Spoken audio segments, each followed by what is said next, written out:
When India's greatest poet, Rabindranath Tagore, wrote, "I slept and dreamt life was joy. I woke and found that life was service. I acted and behold, life was a joy." I believe he could have been thinking about Sanjoy Roy. Chancellor, I have the enormous privilege of presenting to you Sanjoy K. Roy for the honour of Doctor of the University. Sanjoy is a man of inspiring vision, inexhaustible curiosity, and one of the world's greatest cultural ambassadors, easily spotted by his trademark long silver hair.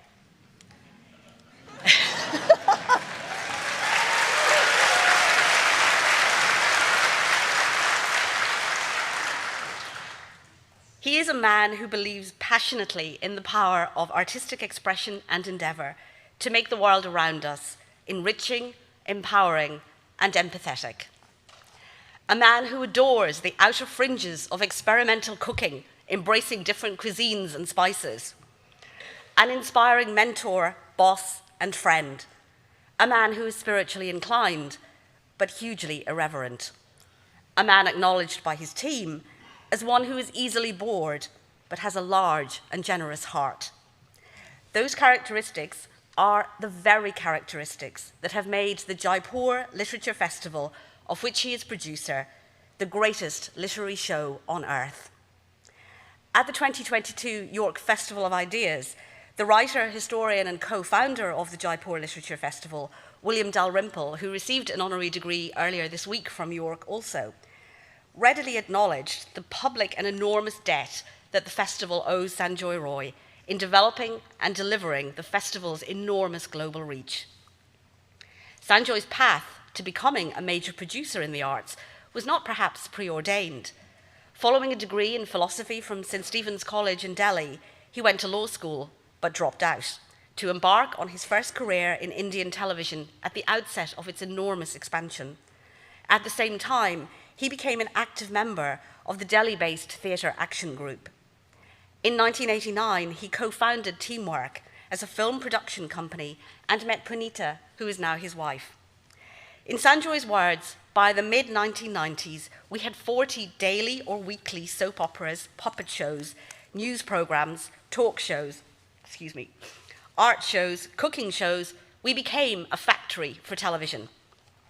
In 1995, at the peak of its popularity, Teamwork made a drastic and to many shocking decision to stop production for television.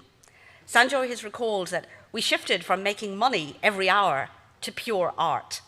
We realized that there was huge artistic content in India, yet what the country lacked were platforms to showcase this wealth. In Sanjoy's words, everything Teamwork Arts does is all about the arts and the artists. Sanjoy's desire to create a supportive ecosystem for the arts and his passion for providing the platforms through which India's burgeoning art scene can help diversify and enhance brand India is truly awe-inspiring.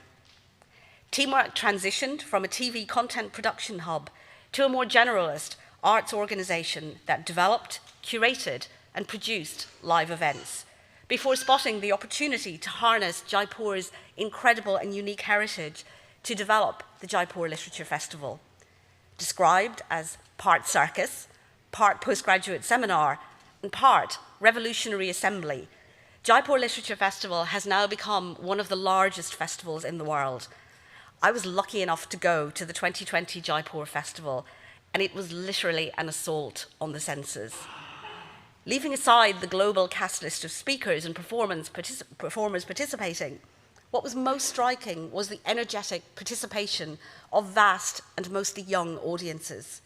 From packed-out open marquees passionately exploring the state of Indian politics, and by the way, making the average political debate in the UK look like a vicar's tea party, to children's hands-on workshops, cooking, dancing, music, fashion shows, and keynote speakers such as the Indian Nobel Prize winner Abhijit Banerjee, who came across loud and clear with the visceral sense of the extraordinary and diverse culture of India showcased by this brilliant festival. Attracting more than 500,000 people over 5 days, It was joyous to see thousands of young people enthusiastically embracing the festival's eclectic and inspiring programme. International editions of JLF now travel to the UK, to the US, Canada, Australia, the Maldives, and Spain. COVID brought new challenges to festivals, but the JLF responded by launching their digital series, JLF Brave New World and JLF Words Are Bridges, viewed by over 4.8 million people in their first season. I am delighted that York Festival of Ideas has also partnered with JLF over the past few years, even through COVID lockdowns. Sanjoy's other passion is the Salam Balak Trust, which he co-founded in 1988 with the filmmaker Mira Nair and her mother Praveen Nair. Salam Balak Trust translates literally to a trust that salutes the child. Saluting the indomitable spirit of street children without discrimination lies at the heart of the Trust's work, and the Trust salutes their resolve to live a life of dignity by providing care and love, along with health, nutrition, education, and vocational training to fulfill their dreams. The Trust was awarded the US President's Committee of Arts and Humanities Awards for an international organization by President Barack Obama. In a world that is becoming increasingly polarized, unstable, and undemocratic, Sanjoy's work offers a vital counterbalance by bringing people together to debate, discuss, explore ideas, knowledge, and challenges. Festivals like JLF and York Festival of Ideas have a shared mission with universities, and especially a university for the public good like the University of York. We want everyone to have access to knowledge and truth. We want to expand the frontiers of understanding, and we want to use our convening power to drive collaboration and positive social change. For the power of Sanjoy's vision, the inspiration of his leadership, and the unadulterated joy his work brings to millions of people around the world, we salute you. Salam, Sanjoy. Chancellor, I am honoured to present Sanjoy K. Roy for the degree of Doctor of the University, Honoris causa.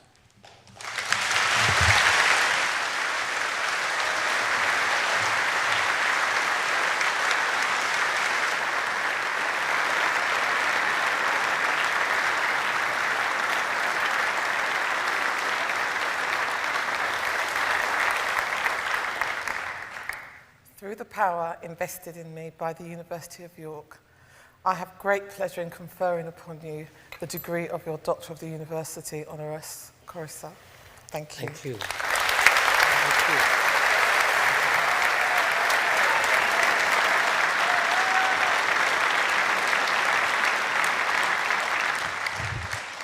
Chancellor, members of the Academic Council, professors, parents, and you wonderful graduates. The last time Punitha and I went to a commencement or a graduation ceremony was our youngest son in Hampshire College in Amherst, where they came wearing plastic bottles, bubble wrap, and occasionally nothing at all. So to see all of you dressed up is really quite an incredible occasion. So congratulations. Parents, to add, absolutely.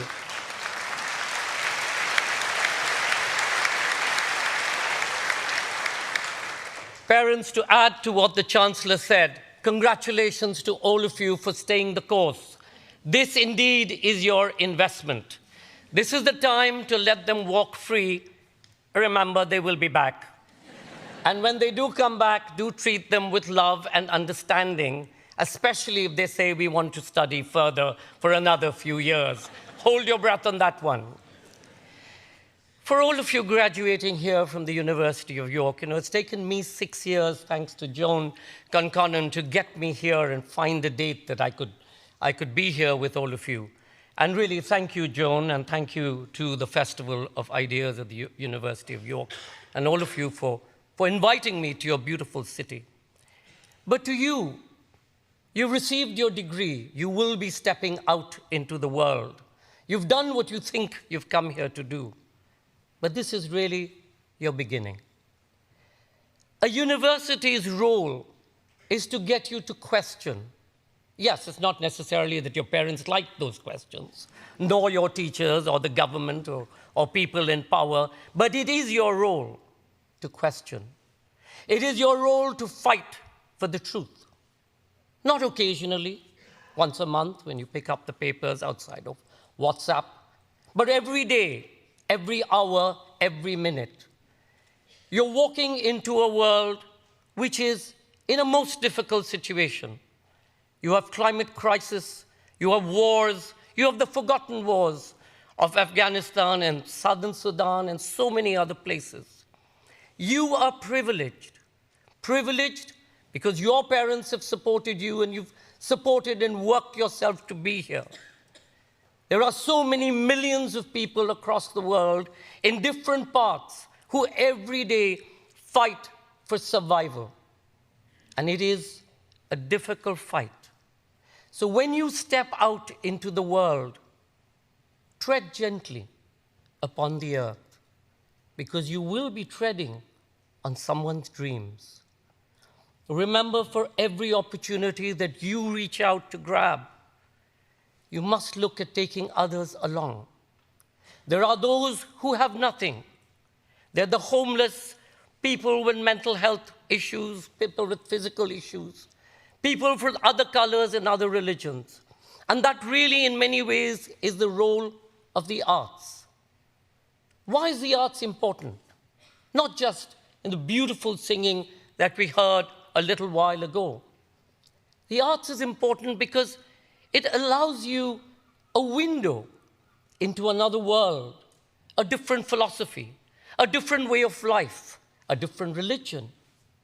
It allows you to understand, and perhaps in the understanding, it removes that ignorance. Ignorance, as we all know in some ways, is the cause of fear. And fear is the cause of hatred. And in pushing back on ignorance and hatred, perhaps we will be able to push back on the violence that we see that surrounds us today. For each of you, go out there with that positivity of spirit and the possibility of innovation in process, in work, in thought, in science, in technology, in medicine, in environment, in every part that you will deal with. Can you bring something new to it? Can you bring a new thought, a new way of doing something to be able to help the rest of us? Our generation has sadly failed you. We are leaving for you an earth which is in a very distressed situation. We give to you a world that's broken, but our hope and their investment lies in you. Go out there with every strength and succeed. Fly and achieve your dream. Nothing can stop you. Congratulations, and once again, Joan, Chancellor, ladies and gentlemen, professors, thank you so much for having me here. I'm not necessarily the one who's the brightest in our family. My brother, who's a nuclear economist, is the one who got all the brains, but I got the hair. And because of that, I get this. Thank you.